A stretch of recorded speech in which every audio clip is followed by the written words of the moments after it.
आज शिवपंथी अपना नकटी माता से और गुरु वरियावन सिंह बाबा के आशीर्वाद से, गुरु पहाड़ सिंह बाबा के आशीर्वाद से, और जी हर 25 तारीख मीटिंग चलती रहे। लेकिन वहाने और 25 तारीख से 25 तारीख में जो मीटिंग मना कर रही है, कहा कि जहाँ मेन मानुष है तो तीन गाँव में रखी जो मीटिंग कर रही है मानस मान तीन थोड़ा जे और कई समस्या आने कारण से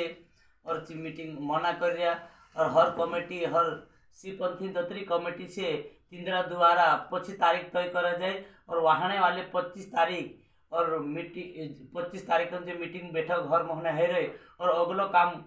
कसो कई काम करनु छे और 13-12 में हर 25 तारीख मीटिंग सफल विचार से और विचार विमर्श कर जो अगलो कार्य करतला और 13-12 में जो विचार काल वहाने रखना होता। लेकिन जो विचार और वहाने बैठक और 25 तारीख जो बैठक और मना कर रहा। और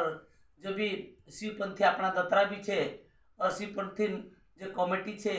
और जी शिवपंथी अपना दतरा जो भी मेन 25 तारीख जो हर महीने बैठक लेता जा रहा तीन काजे वहाने तो 25 तारीख से तीन काजे मना कर रहा।